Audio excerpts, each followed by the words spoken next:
Welcome back जी, एक बार फिर आपको खुशामदीद कहेंगे morning spot with Bilal Khan में। और इस वक्त हमारे साथ मौजूद है, मैं हमेशा कहता हूँ ना, कुछ लोग ऐसे होते हैं जिनके आने से एक एनर्जी आ जाती है और चेहरे के ऊपर मुस्कुराहट आ जाती है। हम जब ख़वातीन की बात करते हैं और हम सोसाइटी के अंदर हम हमेशा ये लोग कंप्लेन करते हैं मेल डोमिनेटिंग सोसाइटी है, ऐसा नहीं है। मैं हमेशा कहता हूँ कि यहाँ फ़ीमेल भी आपके उस हर शोबे के अंदर, हर डिपार्टमेंट के अंदर आगे शाना बशाना खड़ी हैं। इसी तरह हमारी जो आज की गेस्ट हैं वो सुपर वुमन है और बिज़नेस से भी एसोसिएट हैं और साथ साथ एक बेहतरीन स्पोर्ट जो है वो शिप रखती हैं और स्पोर्टमैन हैं, स्पोर्ट वुमेन कह सकते हैं, स्पोर्ट वुमेन हैं। और सबसे मज़े की बात यह है कि काफ़ी सारे टाइटल्स अपने नाम किए हुए हैं और इनका जो जज्बा है ना, वो हम मुख्तलिफ स्टोरीज़ के ऊपर और मुख्तलिफ सोशल मीडिया के ऊपर और मुख्तलिफ टीवी चैनल्स के ऊपर इनको देखते रहते हैं। हमारे साथ इस वक्त मौजूद हैं, मेरी बड़ी प्यारी दोस्त भी हैं और बड़ी रिक्वेस्ट भी मैंने इनसे की तो अपना टाइम निकाल कर यहाँ पर आई हैं। यमुना मलिक। यमुना कैसी हैं आप? खैरियत सी हैं? मैं ठीक हूँ, thank you so much for having me Bilal. Thank you very much कि आप आ गई यहाँ पर और आपने वक्त दे दिया। काफ़ी देर कर दी, मेहरबान आते आते देर आए दुरुस्त आए। दुरुस्त है, बिल्कुल ऐसे। कैसा जा रहा है सब कुछ? स्पोर्ट्स पर्सन होना कैसा होता है? इज़ इट वेरी डिफ़िकल्ट कि आपकी लाइफ मुख्तलिफ होती है आम लोगों से? कह सकते हैं आप खुद पे काम ज़्यादा कर रहे होते हो और आप फोकस्ड होते हो, आप डिटरमाइंड होते हो। आम लोगों की तरह 9 to 5 की ड्यूटी के अलावा आपके पास और भी एक्टिविटीज़ होती हैं करने के लिए। एक पैशन होता है, कुछ करना है। बहुत ज़्यादा पैशन होता है, कुछ नहीं होता। क्योंकि if I talk about my self तो मेरी जो जॉब है वो 9 to 5 है। 9 to 5 के बाद लोग कुछ हद तक जो है वो बर्न आउट और फ्रस्ट्रेट हो जाते हैं कि अब घर कब जाना है। लेकिन मैं उस वक्त का इंतज़ार कर रही होती हूँ कि जॉब का टाइमिंग ख़त्म हो और मैं अपने क्लब जाऊँ और फिटनेस के ऊपर ध्यान दूँ। अच्छा, ये बड़ी बात है कि जॉब के साथ साथ आप स्पोर्ट्स को भी जो है वो प्रायोरिटी में रखती हैं। बेसिकली आप टेनिस प्लेयर हैं और टेनिस बहुत अच्छा खेलते हैं। टेनिस के बारे में ज़रा सा मैं जानना चाहूँगा कि लड़कियां अब टेनिस के अंदर आगे आना शुरू हो चुकी हैं। मैं देख रहा हूँ काफ़ी जो है वो कोर्स बने हुए हैं, उसके अंदर हम देख रहे होते हैं मुख्तलिफ प्लेसेस के ऊपर कि अब लड़कियाँ बहुत तेज़ी से और बहुत अच्छा खेलती हैं। Is that true? एग्जैक्टली ऐसा ही है। कराची नहीं लेकिन पंजाब की बात करूँगी। पंजाब में काफ़ी हद तक फीमेल्स एथलीट अब टेनिस में आ चुकी हैं एंड अल्हम्दुलिल्लाह they are also playing at national and international level. Karachi वालों का ये है कि कराची वालों नहीं, ओवरऑल मैं ये कहूँगी कि गवर्नमेंट का सपोर्ट होना बहुत ज़रूरी है और फैसिलिटीज़ एंड ट्रेनिंग एसेसिबिलिटीज़ के ऊपर काम करें तो मुझे लगता है कि और ख़वातीन को हम आगे आने वाले वक्तों में टेनिस नहीं बाकी और भी स्पोर्ट्स में देखा करेंगे। अच्छा यमुना, एक बात है, टेनिस की जहाँ बात आती है तो हमारे दिमाग में हमारी एक्स भाभी आती हैं, सानिया मिर्ज़ा साहिबा आती हैं, शुएब की वाइफ। तो टेनिस के अंदर आपका मेंटोर कौन है? इंस्पिरेशन किससे मिली? किसको देखकर इस फील्ड में आने का फ़ैसला किया? Okay, this is something a very कह सकते हैं कि more asking questions ever in my life. लेकिन मैं ये कहती हूँ कि मेरी जर्नी है वो अनएक्सपेक्टेड रही है। मैंने कभी भी प्लान नहीं किया था कि मैं टेनिस खेलूंगी या टेनिस प्लेयर बनना है। अच्छा। मैंने कॉलेज लाइफ में बैडमिंटन शुरू किया था। ओके। और उसमें मैंने सिल्वर मेडल लिया था जब आई वाज इन ग्रेड 11। उस वक्त भी मेडल ले लिया था? तब से अब तक मेडल्स लिए जा रही हैं? एग्जैक्टली। मतलब ये चीज़ मुझे लगता है खून में है, जीन्स में ये सारी चीज़ें। जबकि इत्तेफाकन मेरे घर में कोई स्पोर्ट्स में नहीं है सिवाय मेरे।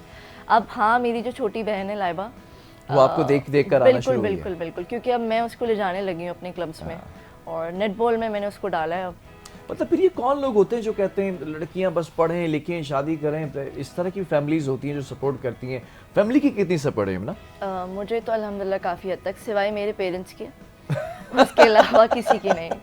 पेरेंट्स और बहन भाई पेरेंट्स की सपोर्ट है बहुत हद तक। उसके अलावा किसी की? उसके अलावा किसी की। अच्छा, इतना प्यारा पॉज दिया है यमुना ने। कॉमेडी टाइमिंग में यमुना की बहुत अच्छी है कि मैंने पूछा कि किस किस की सपोर्ट है, सबकी सिवाय मेरे पेरेंट्स के। तो वो मुझे लगा शायद पेरेंट्स के अलावा सबकी सपोर्ट है। नहीं, पेरेंट्स की सपोर्ट है, उसके अलावा किसी की नहीं। उसके अलावा किसी की नहीं? मतलब फैमिली में आपको काफ़ी चैलेंजेस फेस करने पड़ते हैं। मुझे लगता है रिश्तेदारों की बात कर रही हैं? एग्जैक्टली। जो ब्लड रिलेशन आपके रिलेटिव्स होते हैं, जब रिश्तेदार हमें सीरियस नहीं लेते तो हम क्यों लेते इतना सीरियस? हाँ, मैंने कभी लाइफ में सीरियस नहीं लिया सिवाय अपनी ज़ात के और अपनी फैमिली के, अपने पेरेंट्स या बहन भाइयों के। मैंने कभी उनको सीरियस नहीं लिया क्योंकि मेरे अब्बा हमेशा कहते थे कि my father used to always say कि भाई मैं खड़ा हूँ, तुमने अपने ड्रीम्स के ऊपर काम करना है, मैं दुनिया को फेस कर लूँगा। Very nice, hats off to your father. और अगर ऐसे फादर्स हों तो बेटियां इस तरह जो है वो मेडल्स भी लेती हैं। विमला, कौन कौन से टूर्नामेंट अब तक खेल चुकी हैं और आगे प्लानिंग क्या की हुई है टेनिस के अंदर?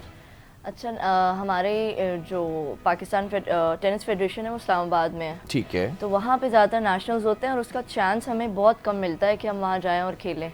तो इस्लामाबाद में अब तक मैं 4 दफ़ा जा चुकी हूँ 7 इयर्स में। 7 साल हो गए हैं मुझे ऑन एंड ऑफ टेनिस खेलते हुए। ठीक है। तो वहाँ पे नेशनल्स चैम्पियनशिप होती थी, इंटर यूनिवर्सिटी हो गई एंड देन फिर आप कॉलेजेट हो गया। तो वहाँ पे मुझे चांस मिला खेलने का एंड 2 दफ़ा मैंने वहाँ पे ट्रॉफी ली थी being in a team. Karachi को रिप्रेजेंट करे थे हम लोग वहाँ पे एंड एक दफ़ा सिंध को रिप्रेजेंट किया हम लोगों ने। ठीक है। तो तब भी हमें सिल्वर मेडल मिला था। सो मुझे लगता है कि अगर ऐसी अपॉर्चुनिटीज़ और आती रही ना। अच्छा, आपको लगता है कि इंटरनेशनल अगर कंपैरेटिव एनालिसिस किया जाए पाकिस्तान को और ख़ासतौर पे कराची को और इस्लामाबाद को, लाहौर को, जो कि बड़े मेट्रोपॉलिटन सिटीज़ हैं, क्या फैसिलिटीज़ टेनिस के लिए उस लेवल की हैं जो इंटरनेशनल सतह पर हैं? बिल्कुल नहीं। नहीं है? नहीं है। तो मशवरा कुछ देंगी हुकूमत को भी, they are listening to you, कि क्या होना चाहिए, किन चीज़ों के अंदर और ज़्यादा थोड़ी सी प्रोग्रेस होनी चाहिए या सजेशंस? मुझे ऐसा लगता है, टू बी वेरी ऑनेस्ट, हमारी आज की जो जनरेशन है ना वो बड़ी स्किलफुल है। मैं हमेशा ये बात कहती हूँ, उनमें बड़ा टैलेंट है। उनको प्लेटफॉर्म दिया जाए और उनके लिए आसानियाँ अगर कर दी जाए ना तो कुछ हद तक मुझे लगता है हमारा टैलेंट जो है ना और उभर के आएगा, ना कि वो मर जाए। क्योंकि मैंने अपनी लाइफ में ये देखा है कि कंसिस्टेंसी बहुत ज़रूरी है। मैं चाहती तो मैं भी अपना करियर छोड़ सकती थी, क्योंकि मेरे पास उस वक्त पेरेंट्स के अलावा, फैमिली के अलावा गवर्नमेंट का कोई सपोर्ट नहीं था, ना फेडरेशन का कोई सपोर्ट था। ठीक है। ये मैं ही थी जिसने खुद को यहाँ तक लेकर आई, और अभी जो मैं हूँ उसके पीछे बड़े चैलेंजेस और बड़े एक्सपीरियंसेस हैं। तभी आज मैं अपने मकाम पे हूँ और मुझे लगता है कि ये जो रिस्पेक्ट आज मैंने हासिल की है ये मेरे पेरेंट्स की वजह से ही है। वाह। या so again blood relationships and जो रिलेटिव्स हैं, बड़ा दिल दुखा हुआ है आपका, मुझे लगता है। स्पोर्ट्समैन की अगर बात की जाए, स्पोर्ट्स वुमन की बात की जाए, तो वो बड़ी चीज़ों को फेस करते हुए आगे आते हैं। एक जज्बा होता है सामने, बिल्कुल सामने आपके गोल होता है और आप उसको देख रहे होते हैं। कभी कभी बंदा डिसहार्ट भी हो जाता है ना। तो आपको कौन सी ऐसी चीज़ है जो दोबारा आपके जज्बे को ऊपर लेकर आती है? कोई गोल सेट किया हुआ है, किसी मुकाम पे पहुंचना है, या कोई ऐसी डेस्टिनेशन है, या कोई इंस्पिरेशन है आपकी कि जो आपके जज्बे को ख़त्म नहीं होने देती? मुझे लगता है कि अगर आप दुनिया में आए हो ना तो आपका एक गोल ज़रूर होना चाहिए, क्योंकि अल्लाह ताला ने अगर आपको ज़िंदगी में भेजा है ना, exactly, it should be something for you जो इन दी एंड आपको अचीव करना है। Very good. सो मेरा हमेशा से था, I want to make my parents proud always. तो मैंने तभी इस फील्ड को चुना था, स्पोर्ट्स की। बैडमिंटन के बाद टेनिस को जब मैंने चुना तो उसके बाद I started to win a lot of championship and आपको पता है ना, मैं आपको एक बात बताता हूँ, इस वक्त व्यूवर्स भी सुन रहे हैं, आपके लिए भी मैं एक बात यहाँ पर शेयर कर सकूँ, एक नॉलेज कि स्पोर्ट्स की अगर बात की जाए ना, हमेशा से, जब से पाकिस्तान के अंदर तो ज़िया उल हक साहब के दौर से, उसके बाद से हमने देखा कि स्पोर्ट्स के ऊपर ज़्यादा एम्फेसाइज किया जाने लगा। स्पोर्ट्स हमेशा नेशंस के दरमियान और कंट्रीज़ के दरमियान सॉफ्ट डिप्लोमेसी के ज़ुमरे में हमेशा आया और काम आया है। तो अगर आप स्पोर्ट्स पर्सन होते हैं तो कभी आप जाकर अपने मुल्क का नाम आगे रोशन करते हैं, आप एम्बेसडर बन जाते हैं अपने मुल्क के, डायरेक्टली और इनडायरेक्टली। ट्रू, ऐसा ही है, लेकिन हमें अभी तक ऐसा कोई मौका नहीं मिला।